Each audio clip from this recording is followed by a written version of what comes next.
สวัสดีปีใหม่ 2569 Happy New Year 2026 สวัสดีปีใหม่ 2569 Happy New Year 2026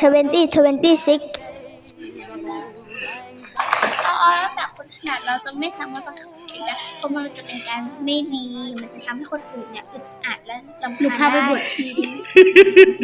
Happy New Year 2026 Happy New Year 2026 2 3บายบายปี68